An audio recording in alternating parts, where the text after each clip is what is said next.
Welcome. I'm Carol Savitz. I am the co-chair of our Focus on Russia seminar series, and I'd like to welcome you to today's Starr Forum and Focus on Russia series. I'm really pleased that we have for today two speakers who are going to talk about their book, Navalny, Putin's Nemesis, Russia's Future, with a question mark at the end. I think that it is a really important topic. We all know that Navalny was poisoned, Navalny has been imprisoned, but I think understanding his impact on Putin's future, maybe on Russian politics, is really vitally important. And before I introduce the speakers, let me just tell you a little bit about what we're doing. You will have an opportunity to ask questions. Please use the Q&A feature on the Zoom, and please check occasionally the chat, because we'll be posting links to people's bios, to upcoming events, and information about how to purchase the book. I'd also like to thank Michelle English and Laura Kerwin, who have been helping us with the technology and the advertising and are really responsible for all of this coming together. So our two speakers today are Morvan Lallouet, who is a PhD candidate in comparative politics at the University of Kent in England. He is currently writing a thesis on Navalny, liberalism, and the Russian opposition. Ben Noble is an associate professor in Russian politics at University College London, an associate fellow of Chatham House, and a senior research fellow at the Higher School of Economics in Moscow. He conducts research on legislative politics, authoritarianism, Russian domestic politics. He has published works in journals such as Comparative Political Studies, Russian Politics, and the Journal of European Public Policy. Please join me in welcoming Morvan, who's going to speak first.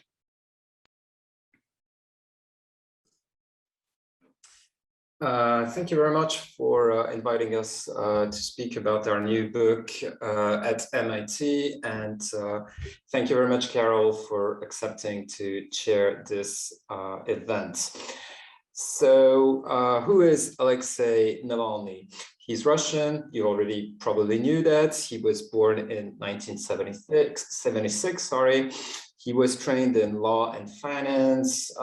Then he had a short and not very successful business career. He then entered in 2000 into politics. He became the member of the Liberal Party, and he, as you already probably know, made a name for himself in fighting against corruption on his blog starting from the mid-2000s.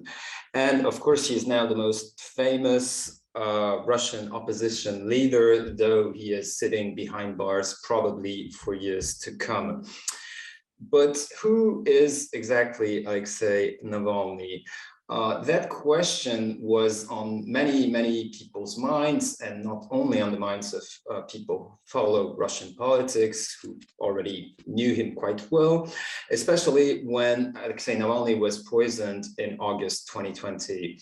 And interest towards Navalny shot up again when Navalny, working with the investigative collective Bellingcat, claimed a few months later that he had unmasked and even called some of the people who had tried to assassinate him. Interest shot up again when, in January of this year, Alexei Navalny returned to Russia and was immediately sent to prison.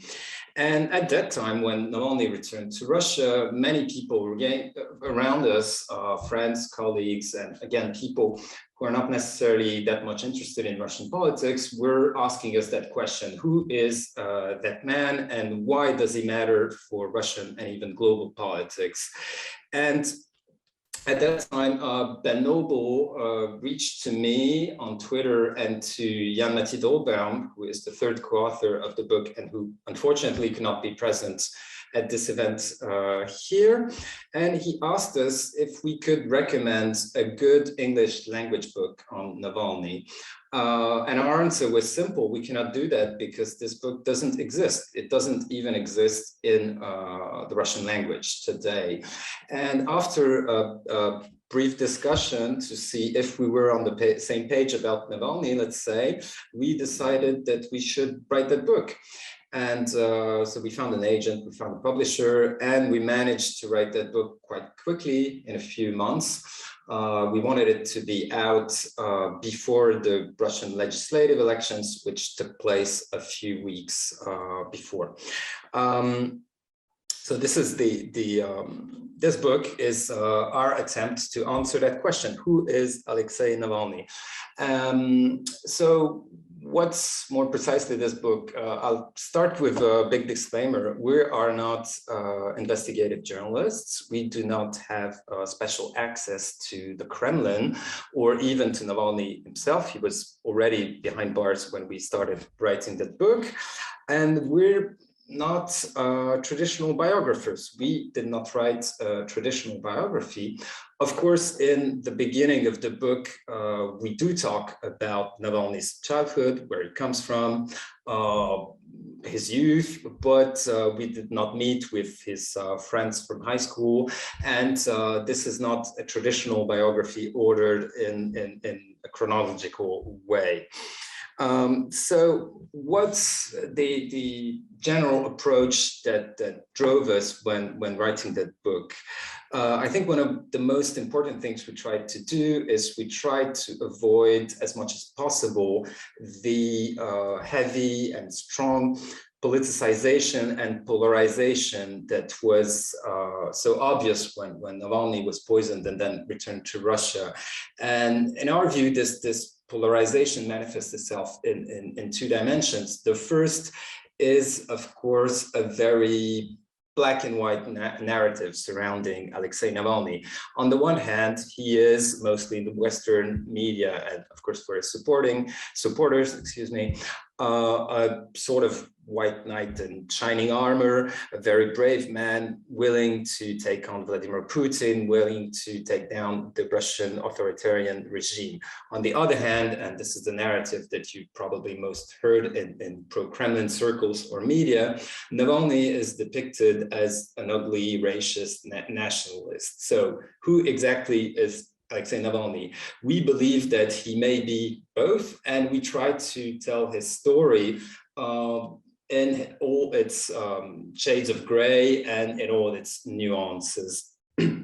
The other type of politicization and polarization that we witnessed at the time and still today, which is in some way a bit more subtle, is either on the one hand to overblow Navalny's significance. When you read some media accounts, you get the impression that Navalny enjoys huge support in Russia, that if he were to be allowed to run against Vladimir Putin tomorrow in a free and fair election, he would easily defeat him.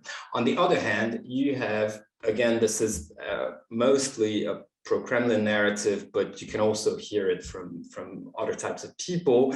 Navalny is depicted as only a simple blogger, someone who enjoys maybe some support in the West, but who doesn't enjoy much support in Russia, and who is only used by the West because they like his ideas or want to bring down the Vladimir Putin's regime. So we attempted to avoid these different pitfalls.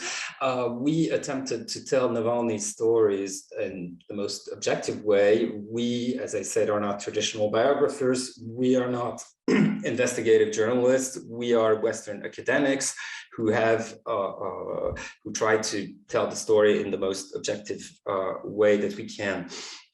And the way we did that is that we divided Navalny's activity, Navalny's career, in three strands, which are Navalny the anti-corruption activist, Navalny the politician, and Navalny the protester. And then we move on to examine and assess Navalny's place in Russian politics and how the Kremlin and Navalny have shaped one another. But Ben Noble will then develop these points. And in doing so, we also attempt to answer that question that's also on everybody's minds, which is the Kremlin really afraid of Navalny?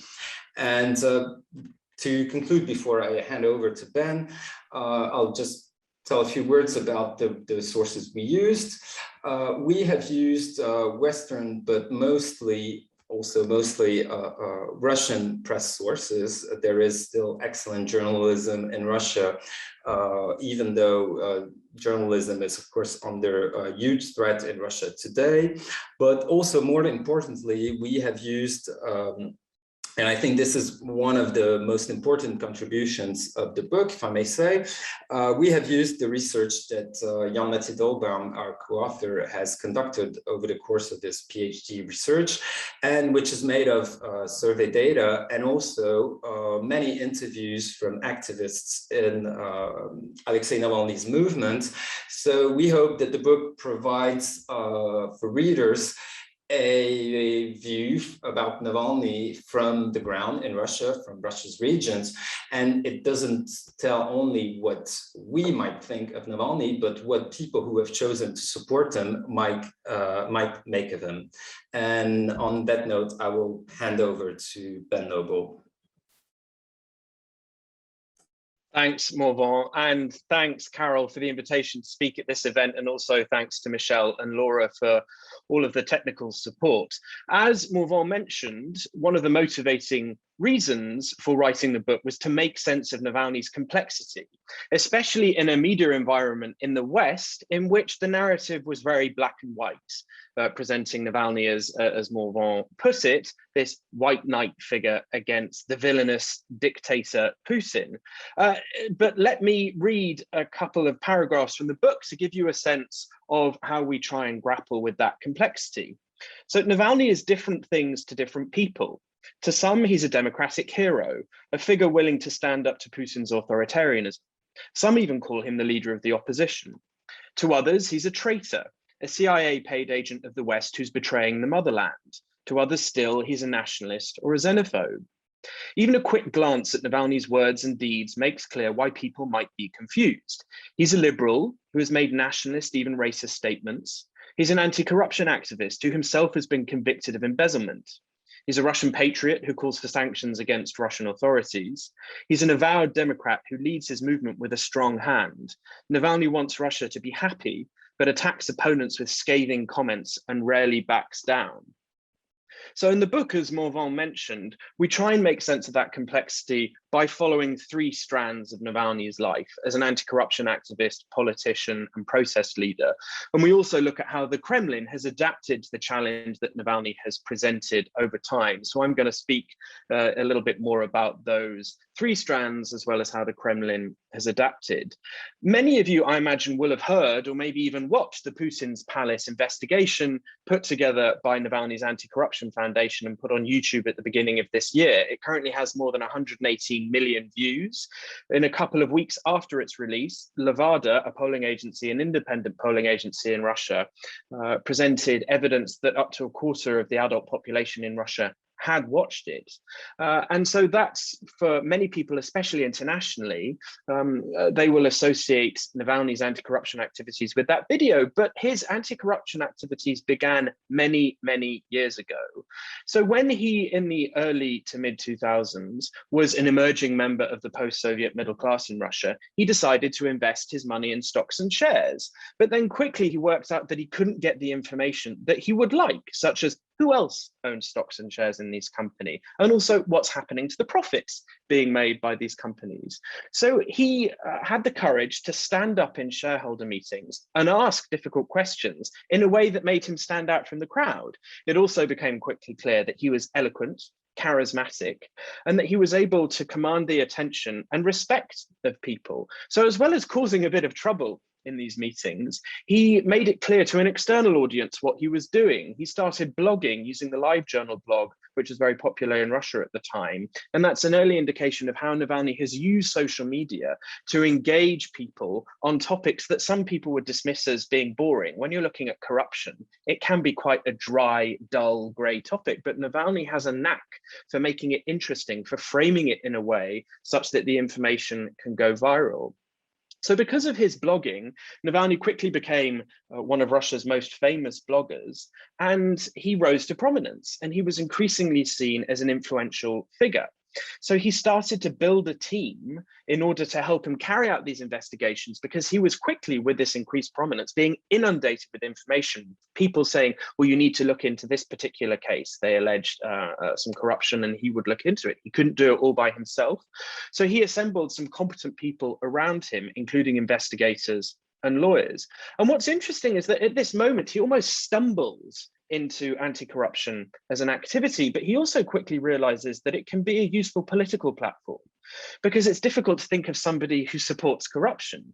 It's one of those issues that can draw together people of very different ideological backgrounds. And so we can see Navalny shifting from this anti-corruption activism into an increasingly political role. So in chapter 2 of the book, we explore Navalny as anti-corruption activist. We discuss the broader role of corruption in Russia and how it's changed over the post-Soviet period.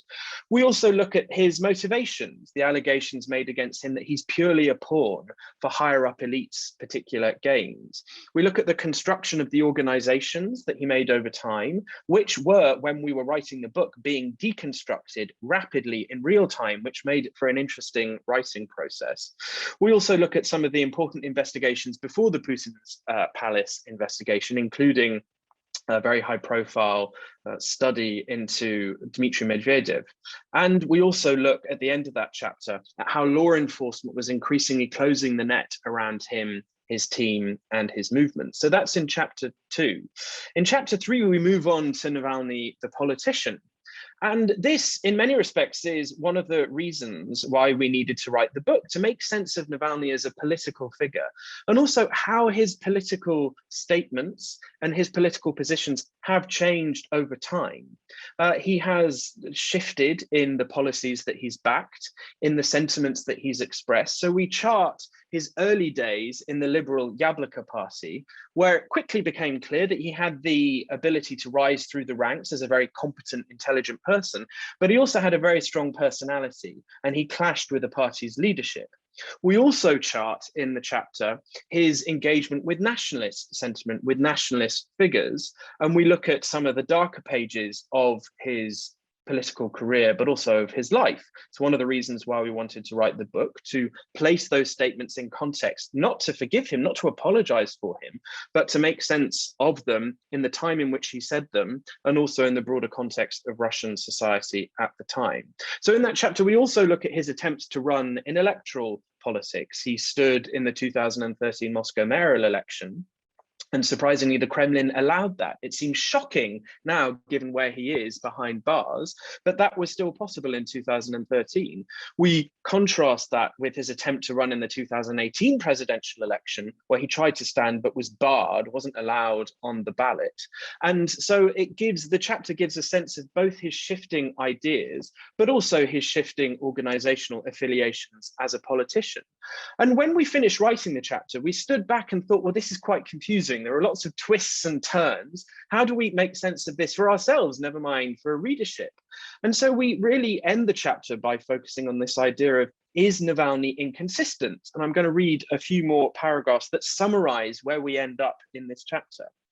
The story of Navalny's journey as a politician can be bewildering. We were, in fact, bewildered when we finished writing the chapter. At some points, he's called for the liberal opposition to unite. Then he opted to go alone.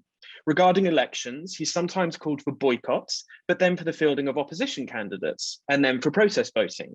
Sometimes slogans are central, at other times they're rejected as simplistic. Then they're back in favor once again. How should we make sense of these zigzags, of this inconsistency?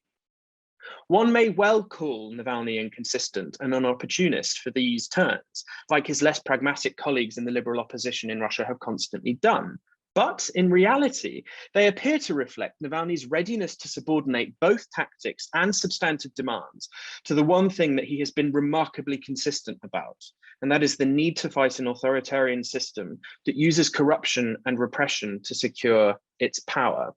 So that's how we end the chapter looking at Navalny, the politician. In chapter 4, we then move on to Navalny as protest leader. And as Morvan mentioned, this is when we can draw on the brilliant research done by our co-author, Jan, where he interviewed, along with colleagues, activists and supporters of Navalny in the regions between 2017 and this year.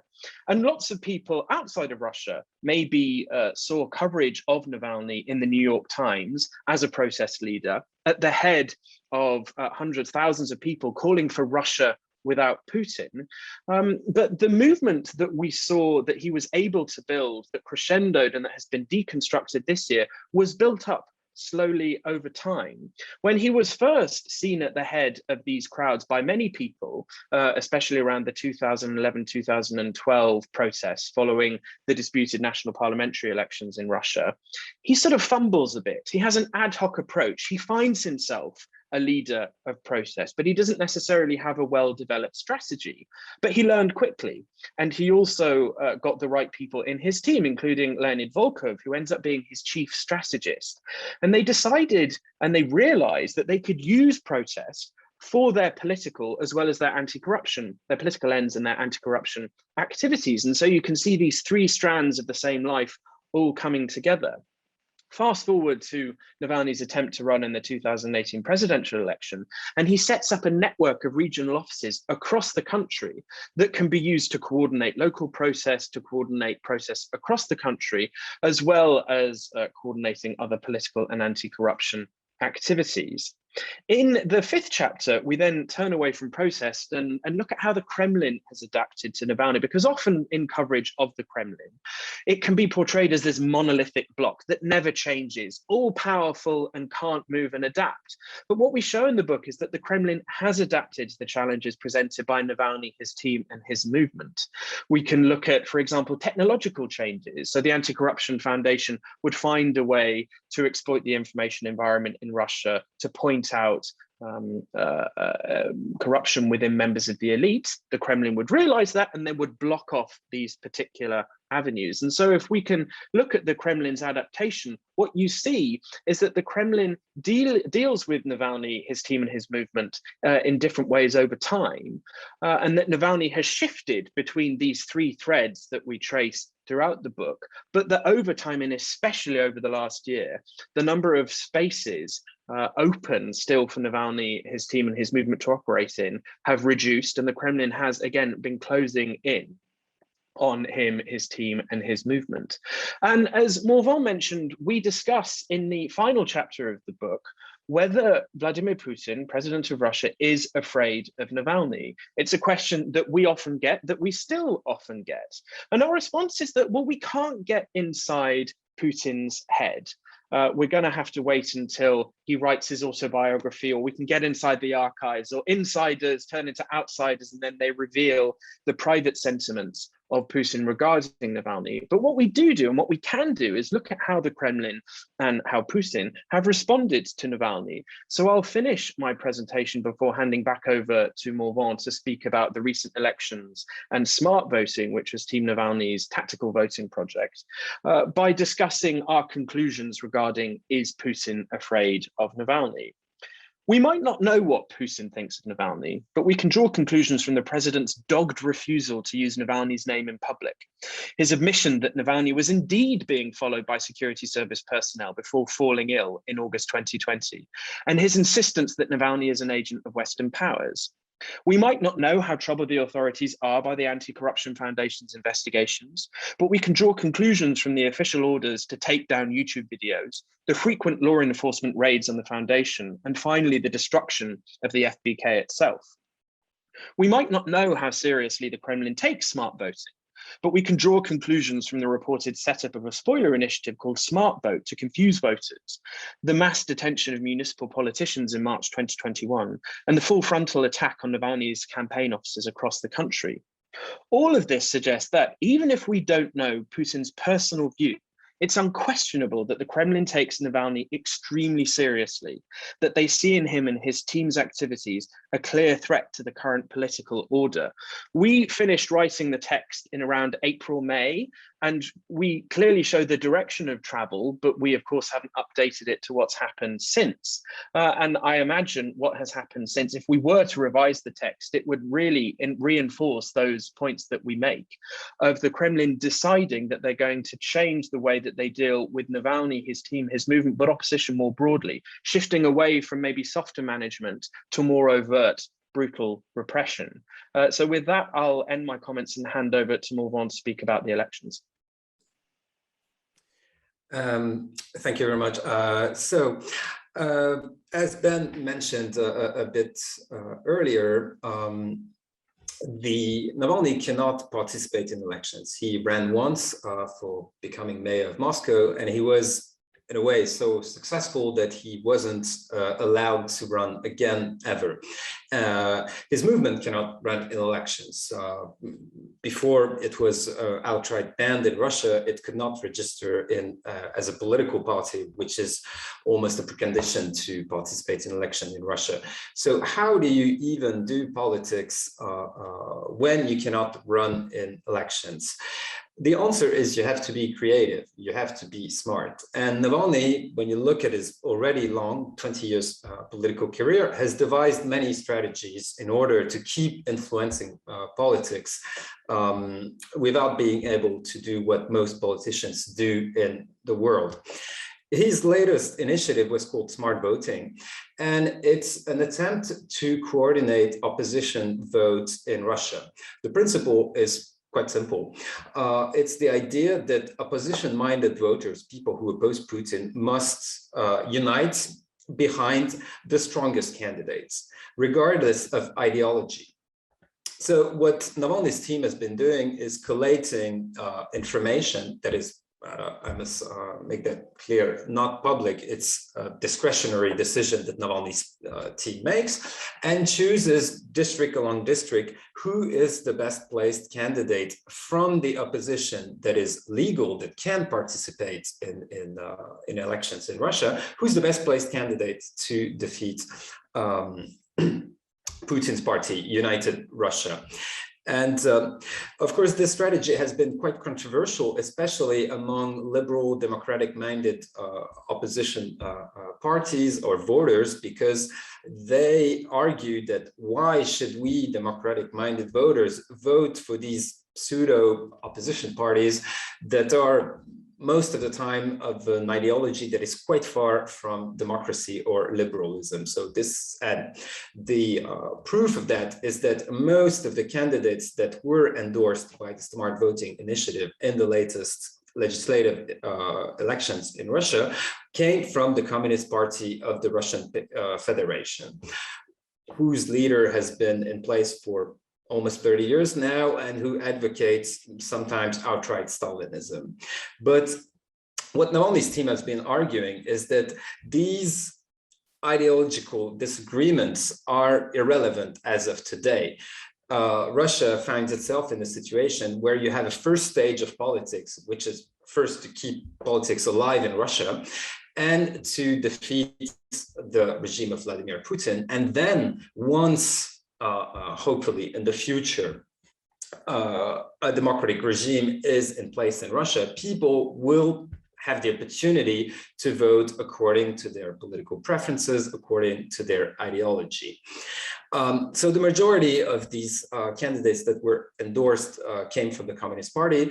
The majority of those who were elected with the support of Smart Voting were also from the Communist Party. This is a fairly small number, and which leads us to the question of what kind of impact can this have? Of course, it is difficult to assess that impact because it's actually amounts to betting on the better horse. So it's hard to say whether people have been voting for the Communist Party because they like that party or because they follow Navalny himself and his movement. What we can know is that there has been some academic studies of smart voting in the past in local context, and it shows that at least in big cities, this study was conducted, if I remember well, in St. Petersburg, this initiative can have some impact. Can this allow Navalny's team to retain some influence over Russian politics, I think is hard to say. Of course, by definition, it's a strategy that you can only use in elections. And now the next nationally scheduled elections are only the next presidential elections in 2024. What we're witnessing right now is a tremendous closing of opportunities for opposition in Russia. Anti-corruption investigations are still possible, but we can be doubtful that they might have a very strong impact in the future. And it's quite possible that these investigations have a diminishing returns, especially after their last victim was Vladimir Putin. It can only go down to lesser figures. As we have already repeated, Navalny cannot be a normal politician. His party or quasi-party is banned in Russia. He cannot also be a protester. We have seen in the past year the most wide-ranging repression of demonstrations in Russia. So the only thing that Navalny can for now rely upon, or when I say Navalny, I mean, of course, his team. Navalny can communicate through his lawyers, but of course he cannot appear on YouTube, which had turned to be his main platform. The only tool that he can use is the internet. And of course, as you may have heard, the tech giants that provided Navalny with that tremendous platform, be that app stores, for example, either for Google or for Apple, you could get this smart voting application on your smartphone. So these applications were banned. So the Navalny's team finds itself quite over-reliant on the internet, and the future of the internet in Russia, of the free internet that had in a way guaranteed Navalny's impact, Navalny's success in the past few years, looks quite bleak now. So the only glimmer of hope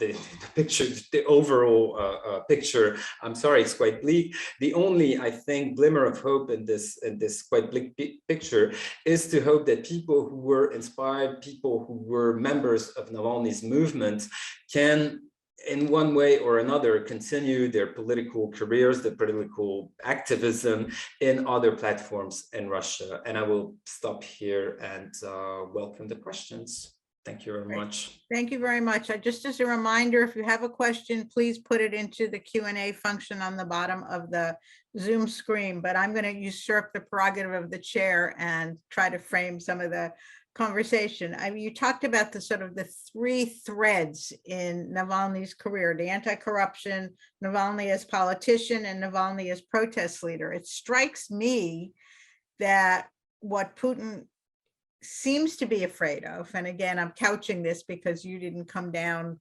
on either side of that issue really, is the anti-corruption piece and the protest piece. That as a political personage, they can make sure that he doesn't run again for mayor of Moscow. They can make sure that he doesn't run for president. But if we assume that this is a system that's based on corruption, and that with the pandemic and with the decline in Russia's economic fortunes, that this idea that somehow Navalny can galvanize political opinion against the corruption, and he or his followers can lead the protest movement, it seems to me that that's what Putin is most afraid of, is this sort of perhaps galvanizing the population, but it's a threat to the political order at the top of which, on the top of which stands Vladimir Putin. So let me that's sort of my take on what you guys have been saying. It's interesting. I think for all of the three strands that we look at, there is a deeply personal element to Putin in all of them. So I suppose I'm reluctant to say that, Putin dismisses, not that I'm saying you said this quite like this, but I'm reluctant to say that I think that Putin dismisses Navalny's chance as a politician. Because when Navalny announced that he was going to run in the presidential election, the 2018 presidential election. That was end of 2016, and he did lots of his campaigning in 2017.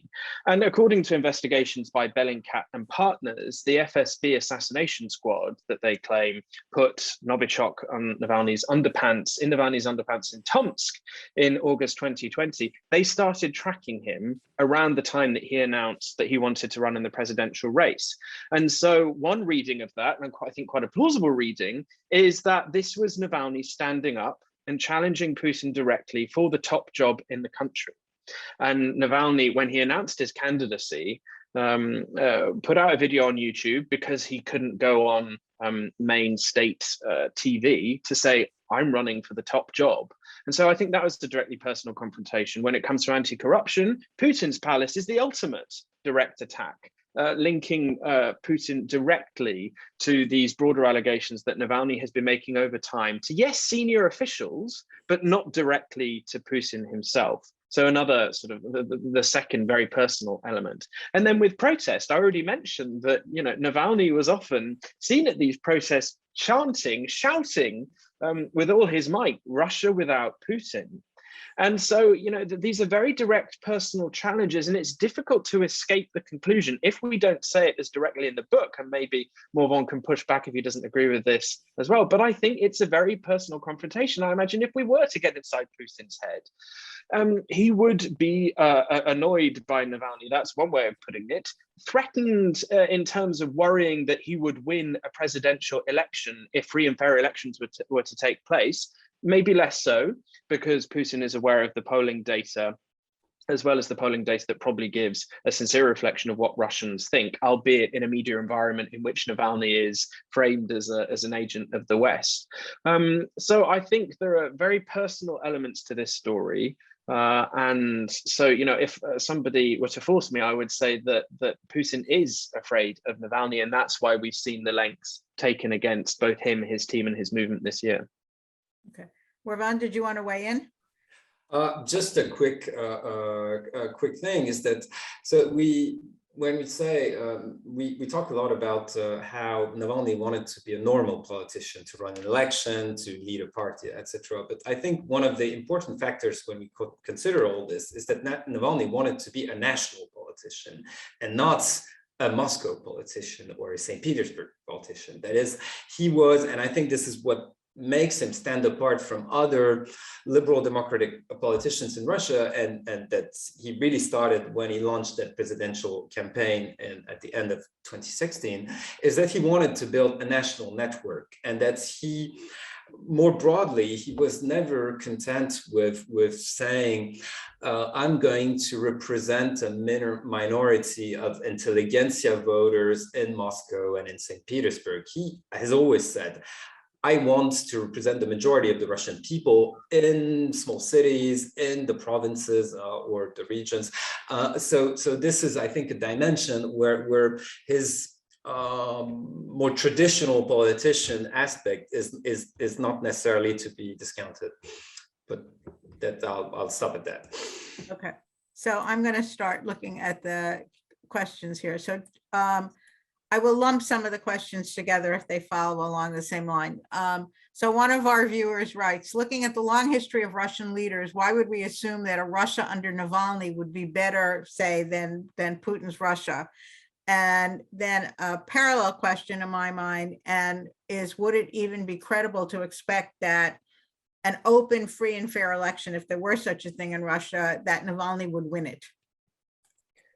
In the book, we certainly don't assume that Russia would be better under Navalny. What we focus on is what Navalny has said about what Russia would look like if he were given the opportunity to rule. And it's a really good question, because I think it raises a broader point, which is when thinking about the level of support Navalny has in the country, why, if he is embracing such a topic that can unite people of very different ideological backgrounds as fighting corruption, why are his approval ratings not higher? One of the responses is the media environment. He's framed as this unpatriotic, treasonous person who's doing the bidding of the State Department, Western powers. But another is that people have heard this story before in relatively recent memory in Russia of somebody saying, I'm going to introduce reforms and the world's going to be much better. The country is going to have this brilliant golden future. And that was Boris Yeltsin at the beginning of the 1990s. After the collapse of the Soviet Union, he promised reforms, but for most Russians who lived through the 1990s, that was a desperate decade for the vast majority of economic misery, of chaos. And so I think even for those people who are sympathetic to what Navalny thinks and his policy positions, they might be reluctant to support him because they fear the instability that might ensue. And they might even have their own doubts as to what type of politician he would be if he won. But I'll let Morvan respond to the question about whether he'd win if there were credible, free and fair elections. I think that at the national level, probably not. But Russia is a very diverse country with big cities, with different political cultures, with an educated middle class. And I think that, in my mind, it's completely possible that not necessarily Navalny himself, but people close to him, people representing his view, if allowed to run freely, could win in big cities. They could win some votes in the parliament, even at the regional level, or that doesn't seem like science fiction to me, at the national level. And what we see, right, and if Navalny or people around him were able to snap a few victories in big cities, seats in regional parliament, seats in the national parliament, then you have a political picture that changes completely. And I think that's what we have seen is that the people in power actually in Russia are not willing to let even that happen. And what I would add also is I think that we shouldn't maybe set the bar too high for the Russian opposition. We are now in a situation where there is no liberal democratic force in the Russian parliament, or even you can find some in regional parliaments. But if that influence were to grow, if only a bit, I think that could achieve some political changes. And what we saw, for example, and that was one of the effects of smart voting, is that when Navalny supported mostly communist candidates in the parliament for the city of Moscow, the municipal council of Moscow, you could see that these people became vocal opponents of what was going on in Moscow, and that this maybe in the medium range can possibly change things. And if I could just jump in, I got a text from a friend of mine in Moscow saying that she was shocked at herself. It was the first time she had ever voted for a communist candidate, but of course that's whom the smart voting had targeted as her candidate. So that's exactly what went on. So we have two questions. Go ahead. Sorry, Carol, I just wanted to say that we should also make clear that there were lots of members of the opposition, opposition-minded voters in Russia who just didn't get on board with the project. They couldn't bring themselves to follow the instructions to vote for candidates who weren't aligned with them in terms of policy preferences and ideology. So, we should be very careful in making it clear that Team Navalny wasn't able to convince everybody, but it seems that they were able to convince some. And I also have personal stories of people saying, am I really going to be voting for a communist? Is this really what I should be doing? And so smart voting is a non-obvious strategy. It required a bit of explanation, but that's certainly something that Navalny was really good at educating people in politics in clear language and making it clear, look, this is where we are. The system is called electoral authoritarianism. There aren't any ideal solutions. We have to deal with this at the moment, and tactical voting is the best option. So we have two other questions that are related to each other. Is why did Navalny go back to Russia? Surely he knew what awaited him. And then the second part of that question from somebody else was, and why weren't there huge protests, given that there had been larger protests earlier on? Why weren't there huge protests once indeed he was arrested and sent to prison? So that's a very good question, and well, I'll start again with a disclaimer. We don't have access to what happened either in Navalny's head or in his inner circle, and what was the decision-making process that led to that decision. I think that what can be said is that Navalny has always said that he was a Russian politician and that he was not going anywhere, and that he found himself in Germany because this is where he had to be treated when he was poisoned, but that this was not his choice. So, and he has also made an argument that I think is quite powerful, is that in his view, in most people's minds in Russia, if you leave the country, it means you gave up, and that you're choosing the comforts of the West over the hardships of what people are actually going through in their country. And I think that this was the answer was already in the question, is that what better way is there to show that Putin is actually afraid of me, that Russia is actually a full-blown dictatorship, that coming back to Russia and forcing that regime to take that decision. Because if you put that man in jail, if you ban his whole movement, in a way, it's admission of guilt, admission of fear, and admission that the country is a full-blown dictatorship and not a hybrid regime or some sort of democracy with Russian specifics. And the last point I would make is that many people ask, oh, did he miscalculate? I think that from what we understand, most people, including ourselves, expected him to end up in jail. The people in power had made that quite clear. What none of us, I think, expected was the extent of the repression against his movement. And it's possible that Navalny believed that, well, maybe I'll go to jail for a few years, but my movement will be able to tread on. And we saw what happened. It wasn't. And the same thing with protests. Why weren't they bigger? And I think that the answer is that the repression against demonstrations in Russia has never been that massive since the fall of the Soviet Union. You had more than 10,000 people who were arrested after a few days of demonstrations. And when you saw pictures of Moscow and the heavy police presence that looked like as if the city was under siege, I think that it's quite natural that people would fear turning out to the street. And this is not talking about the criminal cases that were brought after arrest against dozens of activists who participate in these protests. Right.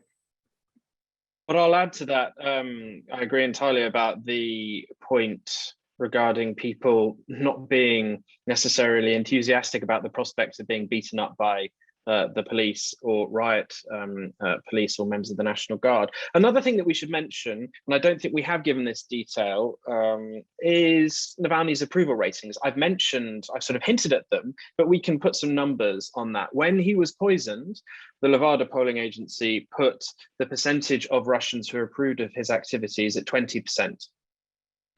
And with these figures, we should also always bear in mind the media environment in which Navalny is presented, but it's 20%. When he returned to Russia, it was 19%, so roughly the same. And so in the book, we're not making the argument that we think that Navalny has the majority support of Russians. Definitely not. But then we can update the picture regarding the approval ratings for Navalny. When the Levada Center last asked Russians whether they approve of his activities in June, with the results reported in July, it was down to 14%. And then the question becomes, well, what explains that drop-off? Is it because now that he's behind bars, people have lost hope? They don't see the future in Navalny, and they have decided that they're going to move their support elsewhere? Or might it be that people are afraid? There's another manifestation of people being afraid that they don't want to be associated, even with an anonymous response to the Levada polling agency, with an individual and his organizations that have been labeled extremists because they're worried about the law enforcement ramifications for them. So it's a very good question about sort of comparing numbers and process and what that tells us more broadly about support levels, but we shouldn't forget the extraordinary coercion and repression. And we should also make clear that we're not trying to make the case for Navalny in the book, if that's one way of putting it. We're not making it seem as though he should be the one in power, not Putin. We try to remain objective. We're Western academics who aren't involved in Russian politics, so we have the luxury to be able to speak about these things, to make statements that sort of point to areas of sort of shades of grey, without those statements, our statements, being politicized necessarily, which might happen for individuals who are involved in the process, who are involved on the ground in Russia. One of our questioners asked whether or not, as he put it, whether Putin had been sort of permanently shut up. You know, how would each of you gauge the future of Navalny and his movement, I think is the import of the question.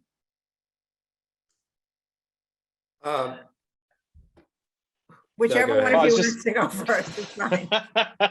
Well, you know, I mean, so if we assume, if we agree with the evidence put together by Bellingcat and partners that it was the Kremlin behind the assassination attempt on Navalny, they tried to shut him up permanently, it just didn't work.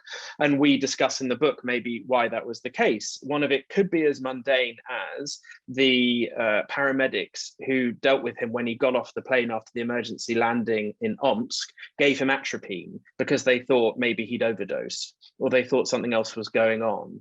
And with that injection of atropine, that could have saved his life. Another reason could be because he was evacuated to the Berlin Charité hospital and treated there. But given that the assassination attempt didn't work, what do the authorities do with Navalny? And at the moment, it seems as though they're in a bit of an equilibrium that suits them. He's behind bars, he's not dead. And that means that the international community, yes, they've made objections, but at the moment things are quite stable. But he's really away from YouTube. As Morvan has suggested, YouTube has been his life. It's given the oxygen. It's been the way in which he's been able to get his message out. Now, he can get messages out to the outside world through his lawyers, but far less. So he's been able to put some information on social media after the elections, including calling out big tech for what he sees as them buckling to pressure from the Kremlin. He was able to put out an op-ed discussing his views on corruption that was published in The Guardian in the UK and other newspapers. He was able to give that interview to the New York Times to speak about his conditions in prison. But his ability to speak to his movement has been reduced. And so I think for the Kremlin, they've shut him up as much as they need to. And with these additional criminal charges, it's likely that he's going to be behind bars for many years to come. And more broadly speaking, you know, his organizations have been destroyed quite spectacularly, you know, with breathtaking speed. You know, I mentioned that this was happening when we were writing the book. As well as being worried that the book was going to be out of date as soon as it was released, we were also, you know, deeply concerned that an organizational ecosystem that we have been, you know, we were constructing the narrative of its creation year upon year, all the effort that went into it, and yet it was being taken down so quickly. That was quite staggering. So I think, you know, to answer the question, the authorities have shut him up as much as they need to now.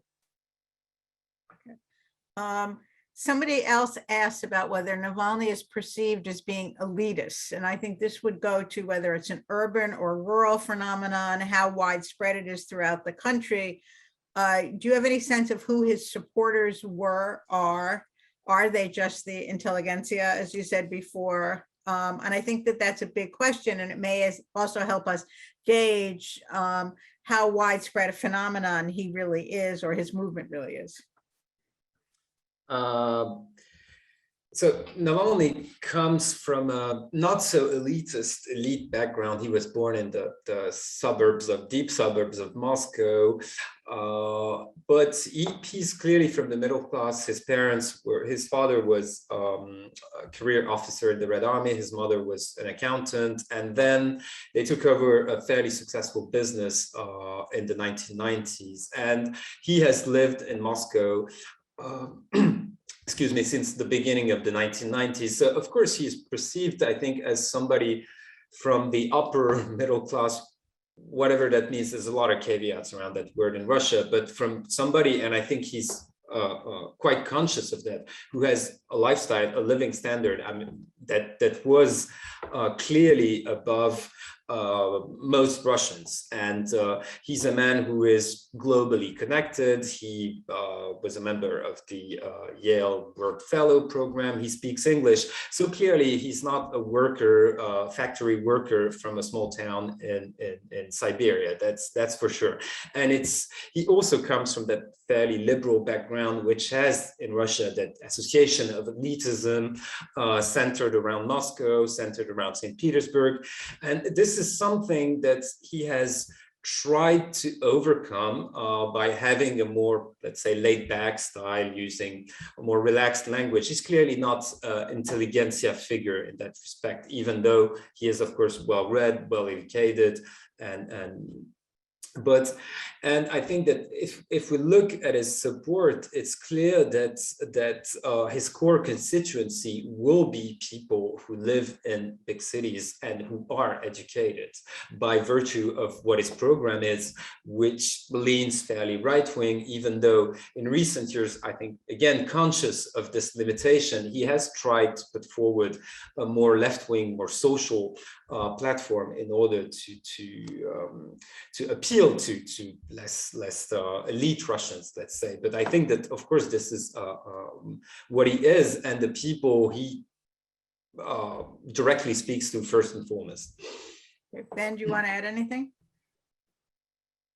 I was just going to add that, one of the reasons why we wrote the book is to try and present a picture that was intelligible to a Western audience who doesn't follow Russia all the time, but to use that opportunity to show Navalny from the bottom up. And so when we, in chapter 4, look at Navalny as protest leader, and we draw on Jan's survey data, you get firsthand accounts of how his supporters and activists view him, and including supporters and activists outside of Moscow and St. Petersburg. And you really get a sense of how Navalny was successful in moving outside of the usual strongholds of the opposition in Russia. And maybe that's one of the reasons why the Kremlin saw him so much as a challenge, because he was breaking down those barriers, the concentration of the opposition within the two capitals. And so, it might be, if we return to the idea of whether the Kremlin's afraid, whether Putin's afraid, they might not have been afraid of his current strength, but they saw the direction of travel. They saw what he could become, and so decided to nip it in the bud when they could. That's great. We have about 1 minute left, so I'm hesitant to ask another question. So let me do this. Does either of you want to make any closing remarks, sort of being forward-looking in terms of where you see Navalny, probably still in prison, but a year from now, where you see the phenomenon? Is it just going to fade away at this point? Is Putin, what do you think it says about the regime and that maybe the 2024 presidential elections? That's a small question, but... So Morvan has already said that it's difficult not to be bleak. And yeah, I'd echo that sentiment, that I think repression is going to increase. But we need to hear from what Team Navalny say. So people like Leonid Volkov, who are outside the country, they're yet to present their vision going forward. But we can expect that is going to happen, because without that direction, it's not clear what the movement will do without that sense of leadership from the top. But let me give Morvan the last word. I think that, of course, I'll concur and say that the future looks pretty bleak, but at the same time, I think that even though we can expect more repression and a more authoritarian regime, I think there remains, and this is something that Navalny said in his last interview for the New York Times, that there remains a deep problem in the Russian political system, is that you have a middle income country with a fairly strong educated middle class, and that these people do not have political representation in Russia today. And this is something that in the long run can make maybe a bit optimistic for the future of Russia, and pessimistic for that political system that that created this situation in the first place. That's great. So let me take this opportunity to thank you both. Again, if you look at the links that are in the chat, the book is available for purchase. I also wanted to remind you that our next Focus on Russia seminar will be on November 9th at I think 11:30 to 12:30, and it's more foreign policy oriented, and it's entitled "The Future of U.S.-Russian Relations, More of the Same or Something Different." And our speakers will be Barry Posen, who is professor at MIT, and Dmitry Trenin, who's a major commentator on Russian foreign policy. Thank you for putting up the slide. And the director of the Moscow Carnegie Center. So with that, let me thank you all for attending, and let me again thank our speakers, and please tell Jan that we missed him and we're sorry he couldn't join us today, but you guys did a great job. And I think it's a topic that we'll need to continue to watch as we go, as Russia goes forward and as we goes forward. So thank you very much. Thank you, Carol. Thanks a lot. Yeah, this was a very nice conversation. Thanks, guys.